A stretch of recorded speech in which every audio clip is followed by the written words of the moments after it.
Bem, nós estamos começando mais uma série de entrevistas, do conjunto de entrevistas que temos aqui no nosso canal, blog do Vila, Marco Antônio Vila, e hoje, com muita satisfação mesmo, recebendo o Dr. Francisco Rezé. Eu não vou fazer todo o currículo do ministro, eu vou só citar alguns momentos da passagem do ministro pela vida pública brasileira. Lembrar que ele foi ministro do Supremo Tribunal Federal, presidiu o Tribunal Superior Eleitoral depois de 29 anos sem uma eleição direta no Brasil, em 1989, foi ministro das Relações Exteriores e, durante muitos anos, juiz da Corte Internacional de Justiça. Ficaria só por aqui, poderia apresentar um longo currículo, jurista, de reconhecimento internacional. Então, com muita satisfação, eu agradeço o senhor ter aceito o meu convite, para podermos aqui dialogar um pouco com o nosso público, ministro, que está muito preocupado com a conjuntura brasileira, porque nós temos uma situação em que, de um lado, temos a crise sanitária provavelmente mais grave do último meio século no Brasil, no mínimo, né? Temos uma crise econômica, alguns dizem que a recessão será a mais grave da história do Brasil republicano, falam em 5% negativo, 6, 7, 8, alguns falam 9%, e temos uma crise, meio que uma crise institucional, que se repete a cada dia. Então, eu queria a primeira questão colocar para o senhor, e voltando a agradecer a aceitação do convite, como é que é a experiência do senhor no Brasil e no mundo? Como é que o senhor analisa? Vivemos uma crise institucional hoje no Brasil? Veja, professor Vila, o senhor fala de 3 crises. 2 delas, a crise sanitária, inesperada, sem precedentes, enfim, totalmente surpreendente para a nossa época, para o nosso momento histórico. A crise sanitária e também a crise econômica, nós compartilhamos com as demais nações. Os outros também enfrentam uma crise econômica de algum tamanho, muitos dos outros, pelo menos, e a crise sanitária é compartilhada por todos, sem exceção, embora em graus diferenciados, aqui e ali, por razões que não vêm ao caso. A crise política é unicamente nossa, porque veja que até o presidente norte-americano Donald Trump, consciente da gravidade da crise sanitária e das suas consequências sobre a economia americana, que entra em crise também com um desemprego que para eles é absolutamente estarrecedor.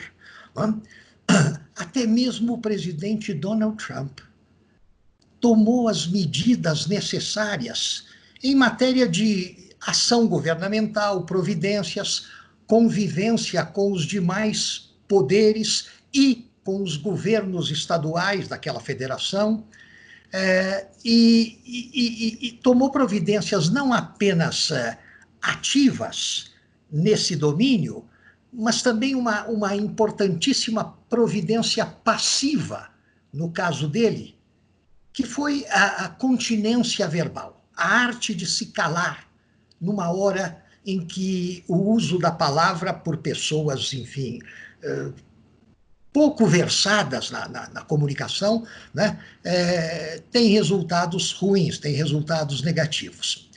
Então, o problema que me preocupa, porque, sobretudo, pelo seu aspecto cosmético, frívolo, irresponsável, é o da crise política que nós hoje enfrentamos única e exclusivamente por falta de habilidade do presidente da República. Por falta veja, é uma situação curiosa, porque ele quando se exprime ao falar aos seus desafetos, críticos, aos observadores neutros, à imprensa em geral, o resultado não é bom. E quando ele fala à sua própria torcida mais excitada, o resultado é pior ainda, porque aí ele se empolga e diz algumas impropriedades que, em qualquer momento da história de qualquer país, seriam graves. E neste momento da história do Brasil, são particularmente graves. O que todos notamos, professor, é que criou-se no plano internacional uma rede de apreços, de admirações compartidas entre estadistas que administram, alguns com mais agilidade, outros com menos agilidade, mas todos com um senso profundo de responsabilidade governamental, a crise sanitária. Veja, Boris Johnson, o primeiro-ministro britânico, começou com alguns equívocos relativamente ao isolamento, às medidas de cautela que deveriam ser tomadas. Logo depois penitenciou-se, e creio que não teria sido preciso ele próprio ser alvo, vítima da enfermidade, do vírus, para ele tomar logo em seguida a consciência de que deveria voltar atrás na sua proposta inicial de não levar tão a sério a crise e as necessidades sanitárias que a crise determinava. Não é? Enfim, uns foram exatos desde o começo, outros aprenderam a ser exatos e habilidosos algum tempo depois, mas todos, ao fim e ao cabo, convergiram nesse enfoque sério, consciencioso da crise, e na extrema necessidade de cooperação coletiva. Até Donald Trump, volto a dizer, queria lembrar os exemplos teoricamente e em princípio mais desastrados do planeta, para dizer que até mesmo eles pisaram no freio das suas paixões e começaram a dialogar com o restante do mundo e a dialogar, sobretudo, com a ciência, no que ela tem, e não é grande coisa, isso é o que é o pior, no que a ciência tem a nos ensinar nesse momento sobre o vírus, que para os cientistas também é uma absoluta novidade, e todos menos o nosso presidente. Todos menos o nosso presidente, que achou, por alguma razão, por algum motivo delirante, achou que essa era a hora de criar uma crise política, de assolar, de incitar a sua claque mais furiosa e de hostilizar os dois outros poderes, o outro poder político, que é o Congresso, e o poder não político, que é a Justiça. Tudo isso por conta de quê? Por conta de quê? De sentimentos muito... Não creio, quero ter aí boa vontade, professor, não creio que existam razões de extrema gravidade para este aparente medo que Jair Bolsonaro tem de que certas coisas sejam verificadas, sejam apuradas, de que a Polícia Judiciária, que é a Polícia Federal, proceda na sua rotina de trabalho com toda a sua tradição de qualidade. Quero acreditar que não há razões profundas para isso. São sentimentos muito epidérmicos que fazem com que ele proceda como quem tem medo, proceda como quem está acuado e reage dessa maneira tão infeliz. Eu não sou, professor, um partidário de medidas radicais numa hora como a que estamos vivendo. Eu acho que não seria, enfim, ouvi algumas considerações de pessoas que prezo muito, como o professor Miguel Reale Júnior e outras tantas que o senhor conhece, com quem conversou. Eu acho preferível que se tente, por mais esforço que isso exija, que se tente reeducar o presidente da República, fazê-lo compenetrar-se do nível, da natureza e do nível da sua responsabilidade, e enfrentar essa hora Porque, veja bem, eu não acho, professor Vila, que no ano passado tenhamos tido um mau governo. Independentemente das gafes de determinados personagens, caminhou-se corretamente no sentido das reformas que o país exige, sem as quais já teríamos quebrado, ou quebraríamos neste momento, né? De modo que o que fez essa crise foi, por alguma razão, desencadear no presidente da República os sentimentos menos nobres e menos próprios de um estadista. Eu acho que, enfim, a questão de saber se existe esperança, eu acho que sim. Eu acho que, enfim, é possível que a qualquer momento ele se compenetre daquilo que se espera dele. O país inteiro espera, especialmente aqueles que votaram nele e que hoje, enfim, debandam em grande número, sobretudo os mais conscienciosos, sobretudo os mais responsáveis, por conta de ele havê-los decepcionado com essa maneira de proceder. E veja, professor, não custa muito, isso é o que mais impressiona, não custa muito suprimir essa crise política da nossa agenda. Custa tão pouco tomar algumas medidas, fazer alguns gestos e, sobretudo, calar na hora certa. E a hora certa de calar é 95% das horas do dia. Até porque, veja bem, eu refletia sobre a manhã de hoje, sobre a fala presidencial na manhã de hoje, a saída do Alvorada.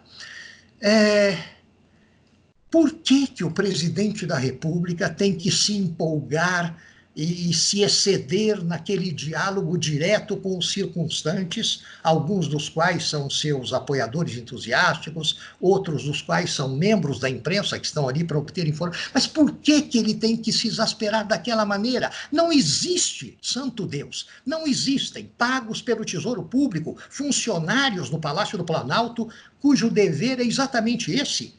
É emitir uma nota dizendo, olha, o que tal jornal disse hoje não é verdadeiro por tal e qual outra razão. Por que ele tem que, enfim, por que razão ele acha que é um excelente comunicador e tem tudo nas mãos para falar ao povo brasileiro de modo amistoso ou de modo hostil, como tantas vezes faz,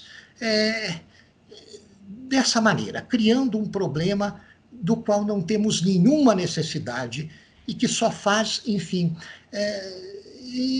eu não sei dizer, sinceramente, se a crise política criada artificialmente por ele agrava a crise sanitária e agrava a crise econômica.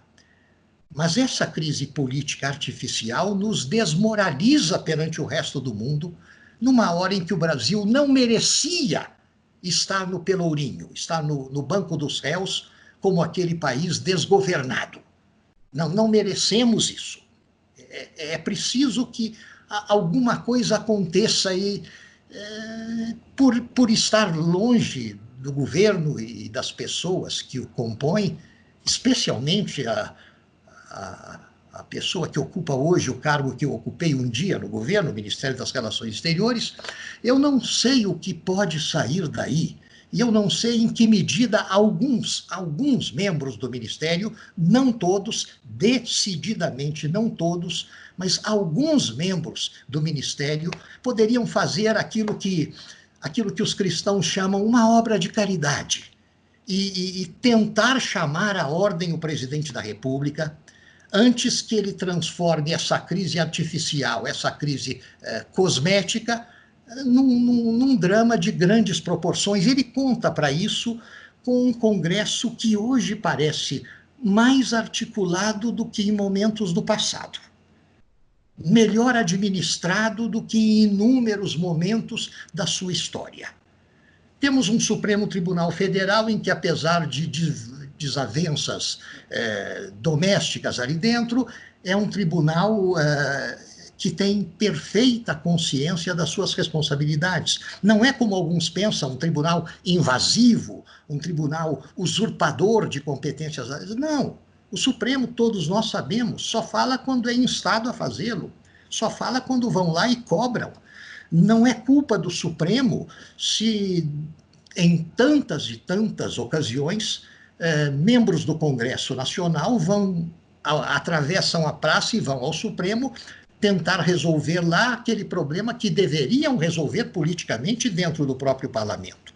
Não é culpa do Supremo se o governo da República o provoca tanto para dizer o direito, para dizer o que significa a Constituição, ou toma atitudes, ele, governo, toma atitudes que levam outros setores da sociedade civil e da vida política a irem ao Supremo contra o governo com ações diretas de inconstitucionalidade, com medidas do gênero do mandado de segurança e tantas mais. Quer dizer, eu acho que de dois lados da Praça dos Três Poderes nós temos hoje, por alguma razão,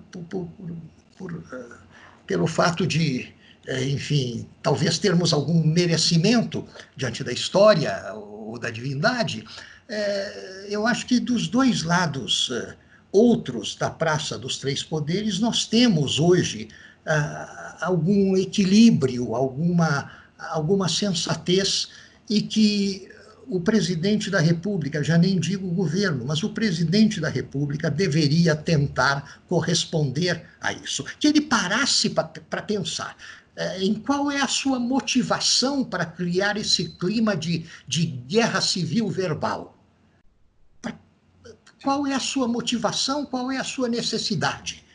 E ele se convencerá de que é nenhuma. E talvez, enfim, se tivermos sorte, ele se... De qualquer maneira, professor, eu não acho, ainda que essa série de tropelias verbais, de lambanças verbais, para usar uma palavra muito usada no governo passado, enfim, governos atrás, eu não acho que, mesmo que isso dure, nós teríamos aí como pensar, em razão da crise sanitária e das suas consequências na economia, não acho que deveríamos pensar em alguma medida, até porque, veja bem, eu estou aí recapitulando também algumas coisas que eu vi, algumas considerações que eu vi de várias autoridades, algumas do Ministério Público, que é a minha antiga carreira. Não há aí crime comum. Ninguém aí cometeu qualquer crime comum. É claro que o procurador-geral, cumprindo o seu dever de ofício, vai lá pedir a investigação, pedir isso, pedir aquilo, mas ninguém aí cometeu, decididamente ninguém consumou nenhum crime comum neste cenário. Estou falando na cúpula. E quanto à questão dos crimes de responsabilidade, é bem uma questão de ler o artigo 85 da Constituição para ver que aquilo ali é quase que uma peça literária. A linguagem é tão fluida, tão vaporosa, tão genérica, que a única maneira séria de se definir crime de responsabilidade no Brasil, hoje, à luz da Constituição de 88, é a seguinte: crime de responsabilidade é o que o Congresso Nacional resolver qualificar como crime de responsabilidade. Não há nenhum jurista, intelectual, professor que possa dizer isso com segurança. Crime de responsabilidade é um conceito constitucional fluido bastante para que o Congresso faça dele, em função das circunstâncias políticas, o que quiser fazer. Eu queria colocar uma observação. O senhor fez uma explanação, como de hábito, brilhante, mas vou pegar o final e vou até a metade e aí colocar uma questão para o senhor.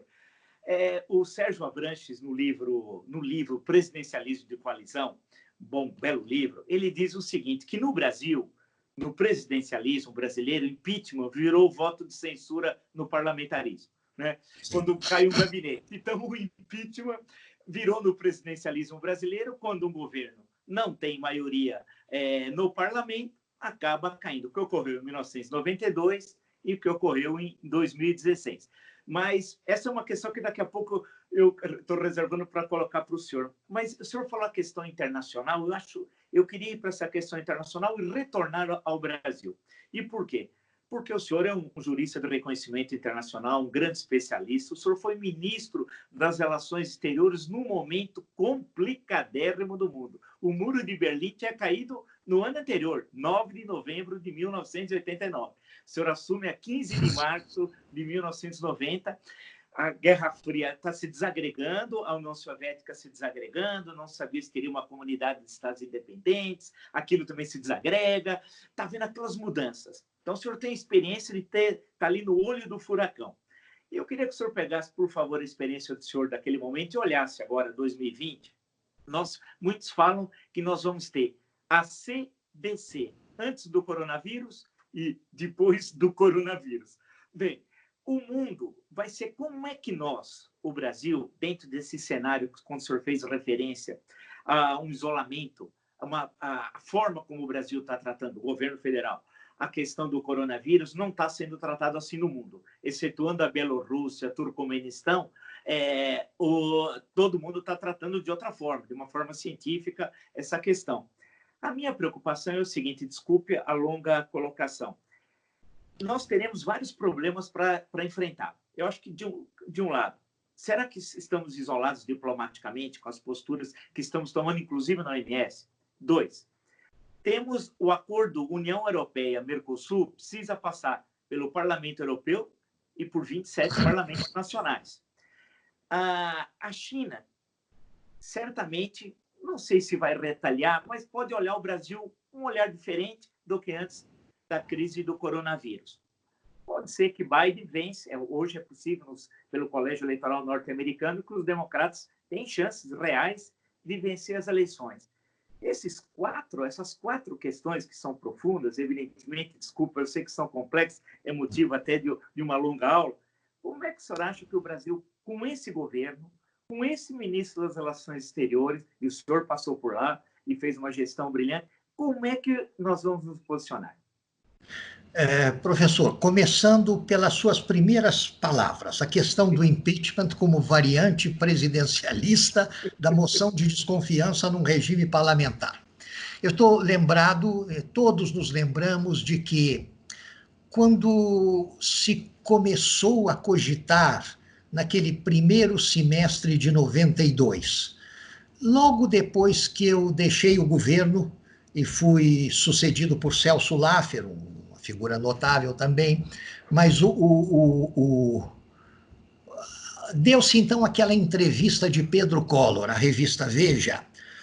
Isso desencadeou, enfim, o movimento político e social que faria o governo descer pela rampa abaixo até o impeachment a consumar-se no final daquele ano. Mas quando a palavra impeachment aflorou, não é?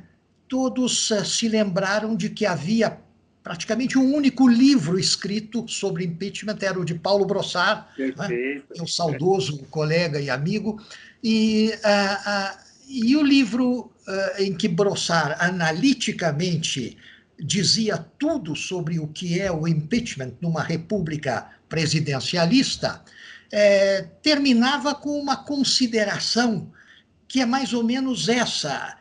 Isto tudo aí é para, enfim, provocar debates entre intelectuais, entre constitucionalistas, motivar escritos, etc., mas não é para acontecer na prática. O impeachment não é para acontecer na prática. Contrariamente a essa profecia, todos os outros ensinamentos do livro foram utilizados pelo Congresso e pela sociedade, e o impeachment efetivamente aconteceu. Ninguém esperava, enfim, era um caso inédito e ninguém esperava, sobretudo, que voltasse a acontecer tão poucos anos mais tarde. Enfim, não é tanto tempo mais tarde que tivemos o segundo impeachment da nossa história. Isso lembra Enfim, isso me lembra várias das suas colocações, professor Vila, quanto à questão do regime político adotado em países como Portugal e a França, o que os portugueses chamam de semipresidencialismo. E que, veja bem, no caso de Portugal, as coisas me parecem um pouco mais próximas de nós. O presidencialismo, como ele se pratica no Brasil, tem nos levado a crises sucessivas. Eu aplaudi, veja bem, o resultado popular do plebiscito de 1993. Achei que o povo brasileiro estava com aquilo rejeitando, perdão, rejeitando a proposta de um governo de assembleia, mas eu refletia na época, estávamos em 93, 5 anos depois da Constituição, e eu refletia como um típico membro do Supremo Tribunal Federal, muito cioso das responsabilidades da justiça naqueles pouquíssimos países em que a justiça é um poder verdadeiro, em que a justiça tem autoridade para anular atos de governo de qualquer nível, quando contrários à lei, e para anular até mesmo leis do Congresso Nacional, quando contrárias à Constituição.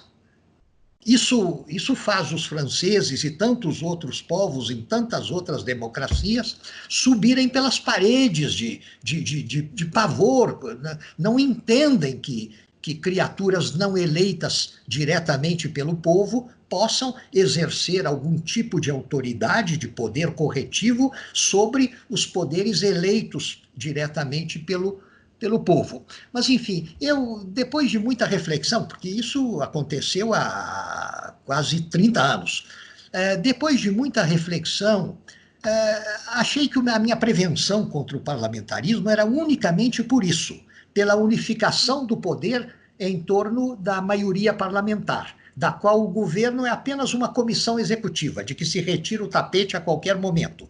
E a justiça é uma coisa simbólica que faz hoje na França e em tantos outros países o que ela fazia no Império do Brasil: resolver questões penais e resolver questões civis dos particulares entre si, por amor dos seus interesses privados. Uma frase do Marquês de São Vicente. Ou seja, a justiça não tem autoridade nenhuma para criticar um ato de prefeito municipal, muito menos de um governador ou do presidente da República, e não tem nem como sonhar com a ideia de recusar a aplicação a uma lei do Congresso por considerá-la contrária à Constituição, anular essa lei do Congresso no nível do Supremo porque contrária à Constituição. Mas, enfim, se pensássemos num modelo que preservasse a justiça como poder, num sistema de freios e contrapesos, tal como foi inventado, enfim, à base da obra do Barão de Montesquieu, mas inventado na prática nos Estados Unidos da América depois da Guerra da Independência. Se pudéssemos praticar um regime assim, em que houvesse, possivelmente aí não seriam exatamente três, Sim, no caso de Portugal dá para falar isso, que nós temos ali uma tripartição do poder em certa medida. A justiça conserva a sua qualificação para fazer a crítica de atos de governo e examinar até mesmo algumas leis do Congresso, e por outro lado, o presidente da República, e aí isso acontece na França também, tem sim uma função nada simbólica, mas de efetivo exercício do poder, já que eleito diretamente pelo povo e não por composições partidárias, não é? Mas esse poder convive com enfim, comporta a participação de um chefe do executivo propriamente dito, que é quase sempre um membro do parlamento escolhido em função da maioria parlamentar. Se chegássemos um dia a isso, mediante uma reforma política, acredito que procederíamos aí, na hora das crises, à maneira das nações parlamentares. E não teríamos essa sucessão de traumatismos porque, professor, eu acho que não só a consumação do impeachment, mas o próprio surgimento da ideia e o desenvolvimento da ideia e o início de um processo como aconteceu nos Estados Unidos da América já e no caso brasileiro seria mais ainda, um traumatismo para a sociedade. Digo que no caso brasileiro seria mais ainda, porque aqui, diferentemente do que acontece lá, quando a Câmara recebe a acusação, o titular da presidência da República já cai fora do cargo e fica esperando por uma decisão definitiva do Senado, que quase sempre vai no mesmo sentido. Lá, como vimos, não, enfim, a decisão da Câmara recebendo a denúncia não destitui o presidente do exercício do poder e é instalado na Casa Branca que ele vê o Senado, enfim, depois absolvê-lo, considerar improcedente a acusação. Mas eu acho, agora, quanto à parte final da sua questão, se tenho tempo para dizer uma palavra. Claro. Eu acho, professor, que o aspecto mais desastroso do governo atual é aquele que diz respeito justamente às relações exteriores. Foi com tristeza que muitos vimos nas manifestações de outro dia, na Praça dos Três Poderes, duas bandeiras estrangeiras, sugestivamente a dos Estados Unidos da América e a de Israel, arvoradas, não na multidão, mas no alto da rampa do Palácio do Planalto, em meio ao clã presidencial. Mas o que isso significa? A que esse tipo de política externa, ou mais exatamente, a que esse tipo de visão do mundo vai nos conduzir? A que essa espécie de vassalagem e de aliança com aquilo... Eu não estou me referindo aí, professor Vila, aos países, estou me referindo aos governos que eles têm neste momento e aos quais o nosso governo presta uma forma fantástica de adesismo e de vassalagem. Enfim, o que isso significa? A que foi reduzida? Não nego que todos nós nos preocupávamos, antigos titulares da função, amigos e devotos e historiadores do Itamaraty, todos nos preocupávamos com aquilo que foi, na administração petista, o aparelhamento da casa, que marginalizou algumas figuras de grande valor, que prestigiou coisas, enfim, menos valorosas dentro da casa, que tomou algumas atitudes desconectadas não só do bom senso, mas dos sentimentos reinantes na maioria do povo brasileiro. Certas atitudes, tendo a ver com a Venezuela, tendo a ver, vez por outra, com a Bolívia, tendo a ver com Honduras, no episódio Zelaya, nos desacreditaram e fizeram ver que a diplomacia brasileira estava sendo transformada em um bunker aparelhado, como outras instituições, dentro e fora do meio universitário, enfim, como outras instituições foram, ou pelo menos fez-se tudo para aparelhá-las com um grau variado de sucesso.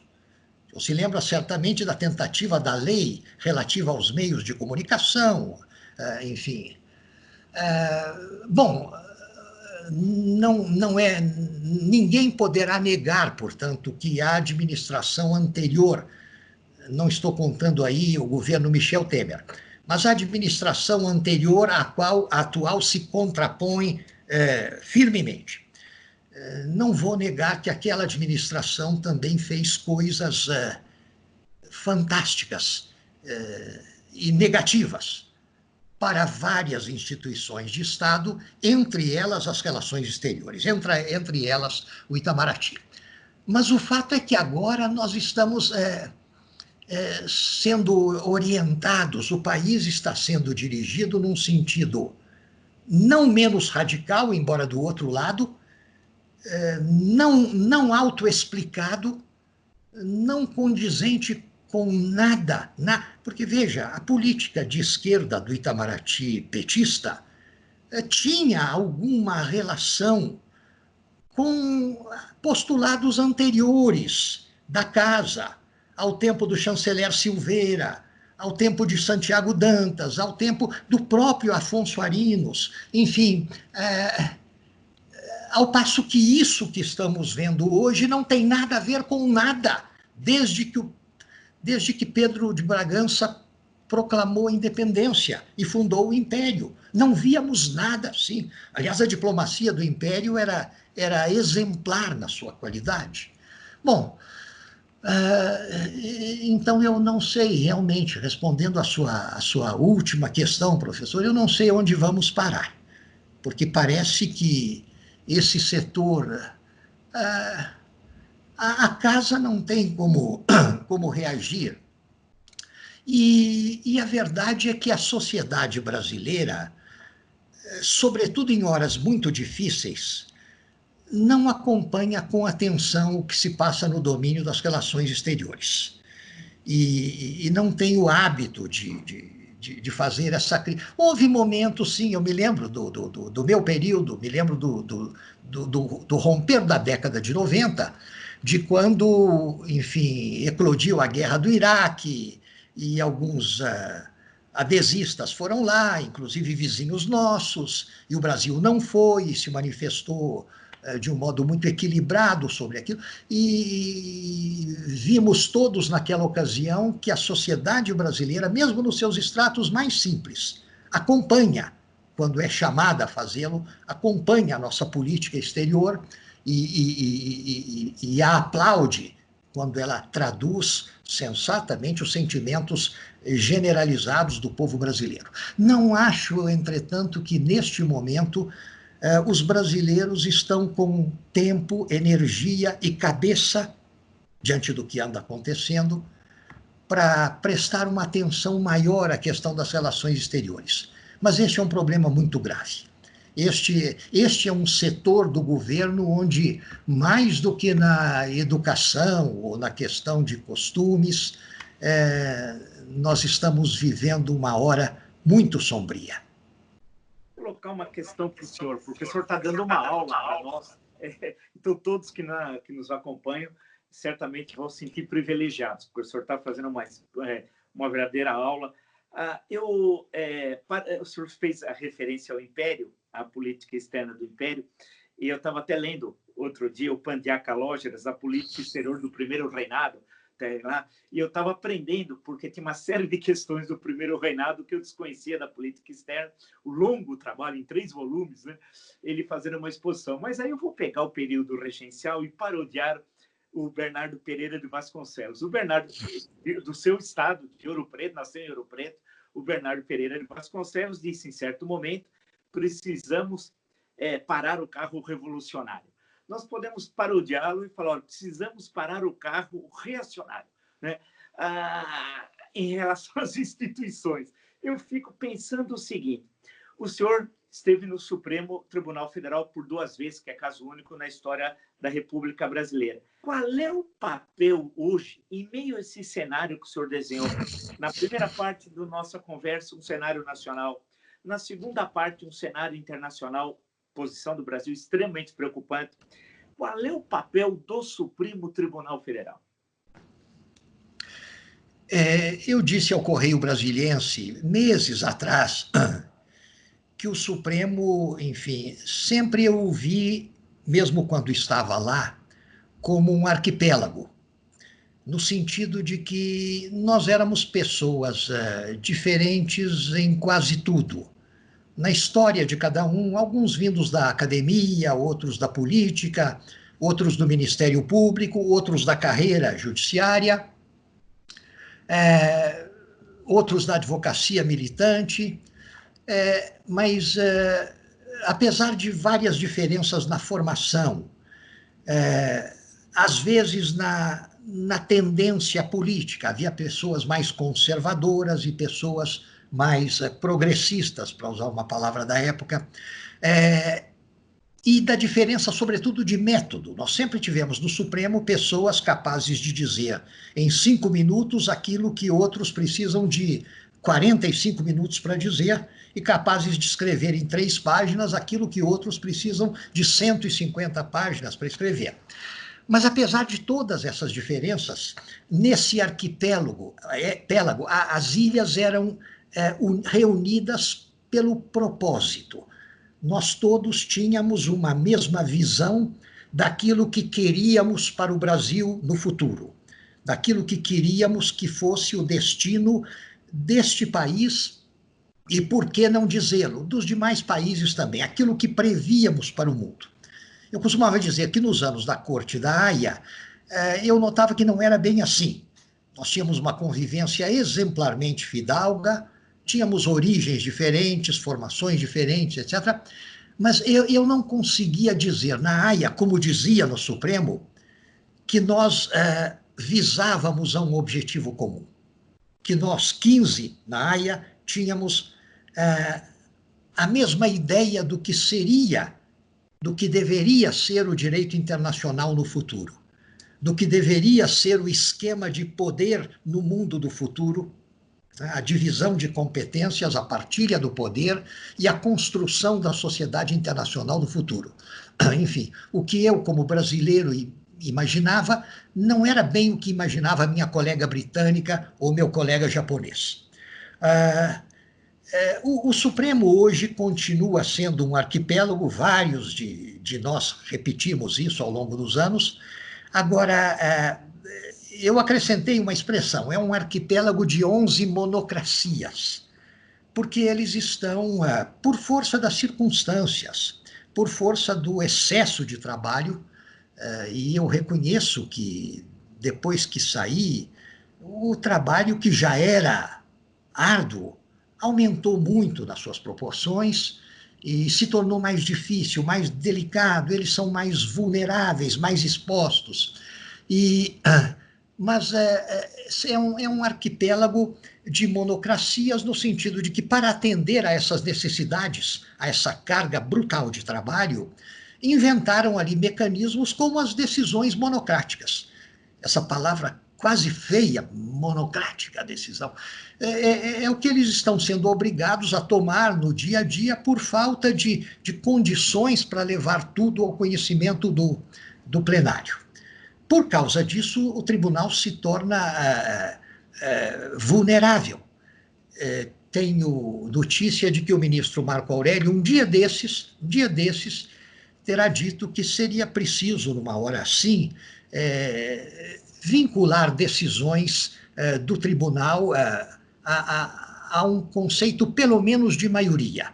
Não deixar que algumas decisões, não permitir que o sistema permita que algumas decisões que podem eventualmente melindrar os outros 2 poderes do Estado brasileiro sejam tomadas monocraticamente, porque isso torna o tribunal vulnerável, expõe o ministro que tenha tomado sozinho a decisão. Vimos o que Alexandre de Moraes sofreu até em frente ao seu apartamento na cidade de São Paulo, um dia desses. Enfim, o Supremo deveria, sim, professor, numa hora crítica, tomar algumas medidas de autodefesa para não se expor a determinada linha crítica que pode ter fundamento e pode encontrar eco no meio social. São muitos os brasileiros de boa fé que se dizem hoje: olha, eu acho que a decisão foi acertadíssima, mas preferia que ela tivesse sido tomada pelos 11 e não por um dos 11. Eu tenho a impressão de que, com algumas correções que o tempo vai exigir da casa no que concerne ao método de trabalho, isto se resolve no curto prazo. Eu acho também, e aí, enfim, lamento ter que dizer isso, mas eu acho que o tribunal deveria se compor um pouco mais. Não fica bem presenciarmos dentro daquele cenário determinados debates que provavelmente acontecem também na Corte Suprema norte-americana. Não tenho muitos exemplos lá fora a citar, porque são pouquíssimos, contam-se nos dedos de uma mão os países que têm cortes supremas com o poder que essa corte tem nos Estados Unidos da América e no Brasil, e no caso do Brasil, mais ainda que lá, porque nós temos uma gama de competências para dizer o direito em abstrato que eles não têm. Eles têm lá um conceito de questão política não jurisdicionável que nós não temos. Tudo aqui é jurisdicionável, tudo. Né? Então, ou seja, nos outros tribunais, é um fato notório, o debate se passa a portas fechadas. Aqui, para honrar a nossa tradição essa que a Constituição de 88 levou às últimas consequências, as sessões são públicas. E ainda por cima, a TV Justiça as irradia, de tal modo que nem é preciso estar lá. Basta ligar a televisão na sua própria casa para que aquele debate a invada. Eles têm que se dar conta disso. O que se exige deles é um pouco diferente daquilo que se exige dos juízes da Corte Suprema norte-americana, já que aqueles lá podem brigar internamente sem que ninguém veja. A Corte só abre as portas na hora de ouvir os advogados e na hora de o presidente ler o resultado do julgamento. Né?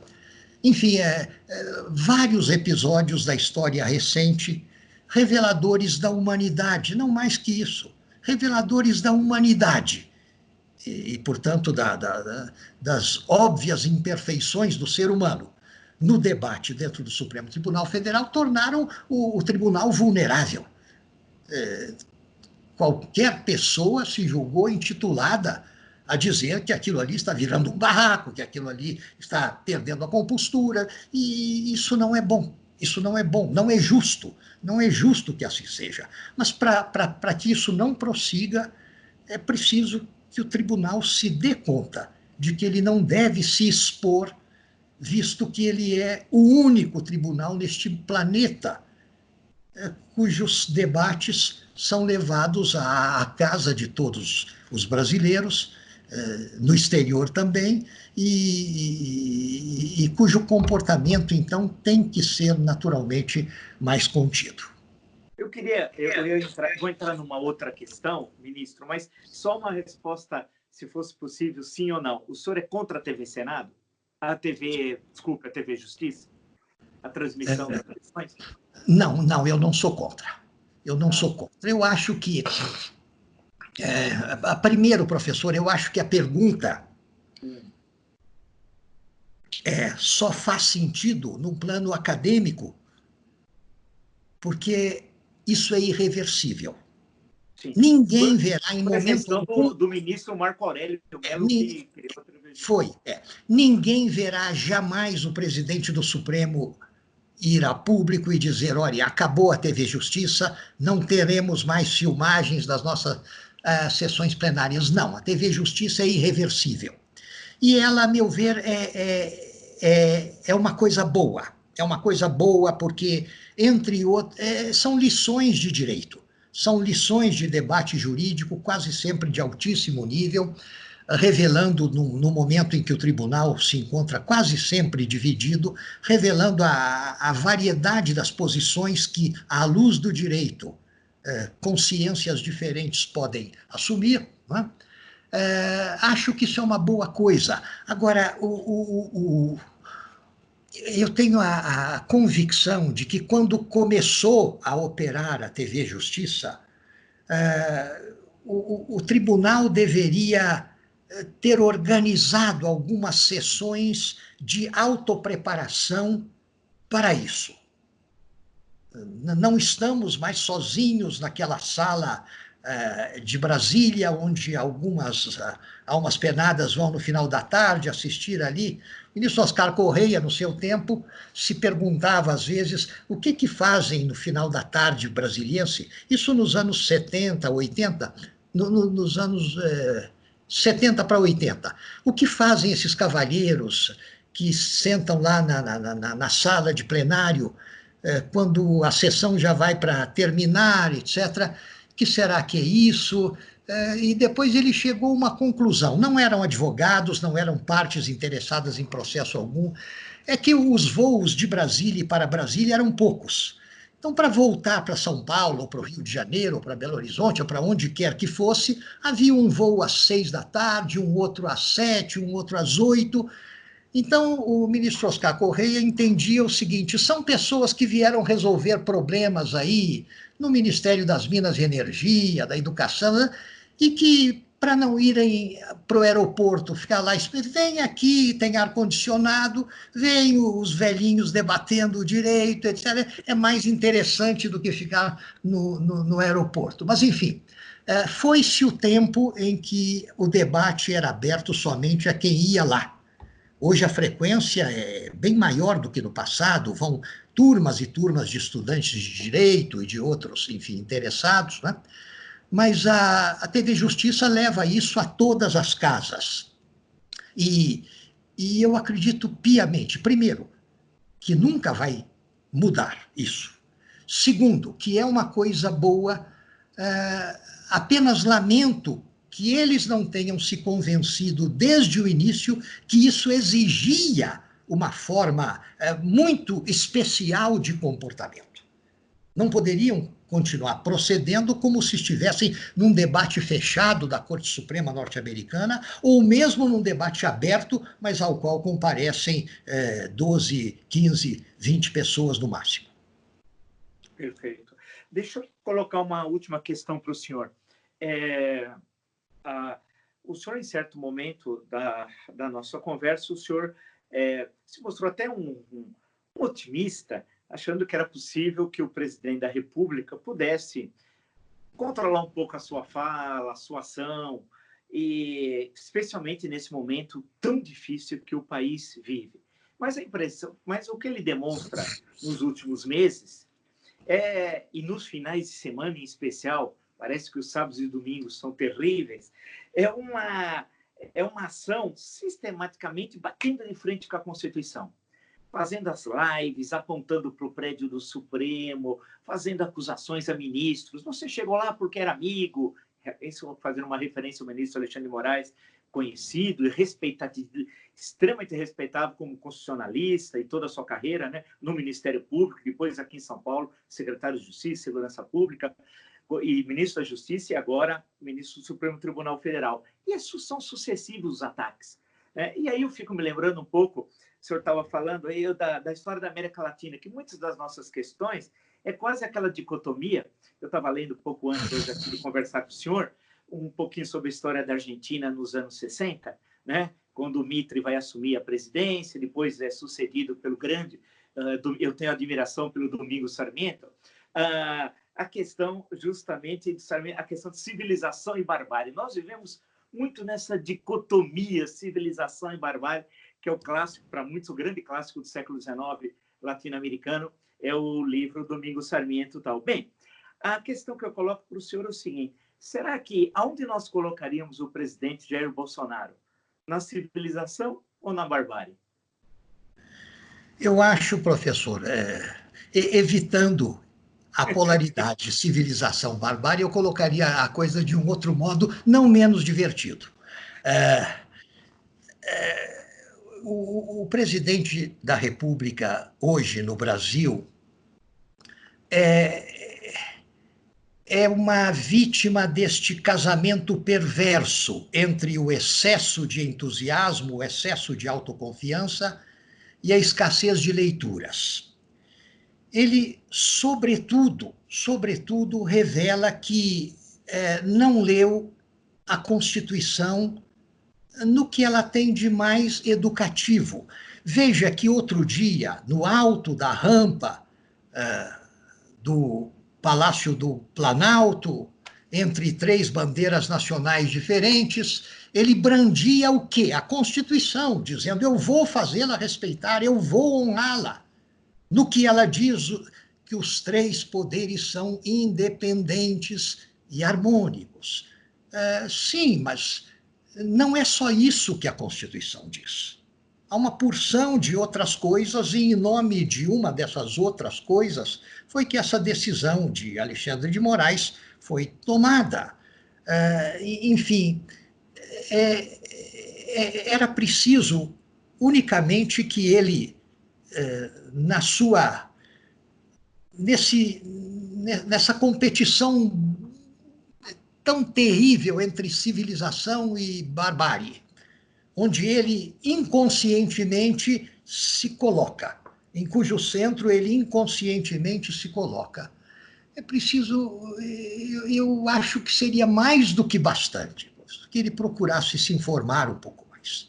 O problema maior do nosso chefe de Estado é a escassez de informação e de leitura e de conhecimento das coisas. E não no Itamaraty, talvez não no MEC, mas ele tem, na sua proximidade, pessoas perfeitamente qualificadas para lhe ensinar alguma coisa, para fazê-lo entender a Constituição. Ele dispensou uma figura-chave, que era o ministro Sérgio Moro.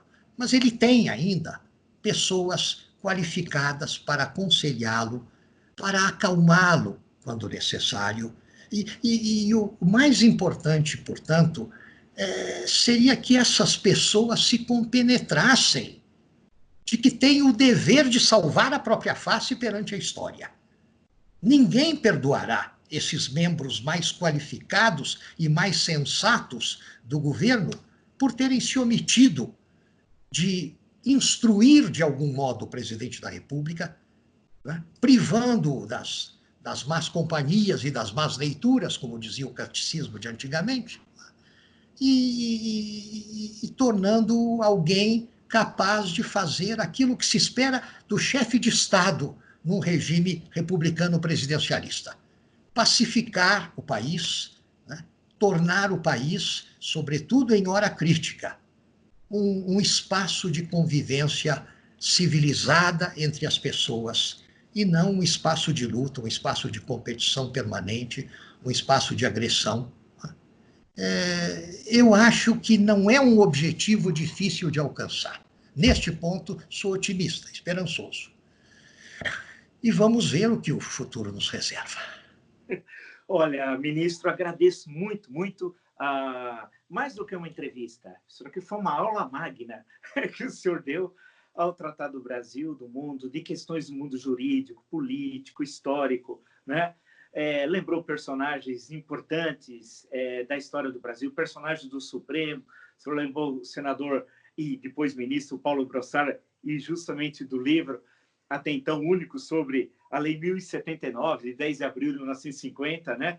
E eu me lembrei dele, do Raul Pila, do Partido Libertador. Aí a gente teve que puxar Assis Brasil e tudo aquilo do Rio Grande, e passou por Minas Gerais, o seu estado, né? Por personagens importantes. Bem, tanta coisa que o senhor apresentou para nós. Eu queria agradecer muito a aceitação do convite.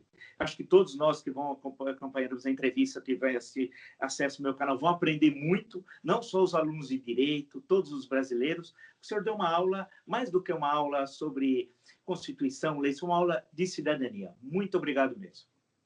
Sou eu que lhe agradeço, professor. É sempre bom ouvi-lo e lhe falar. Valeu, muito obrigado, ministro. Muito obrigado.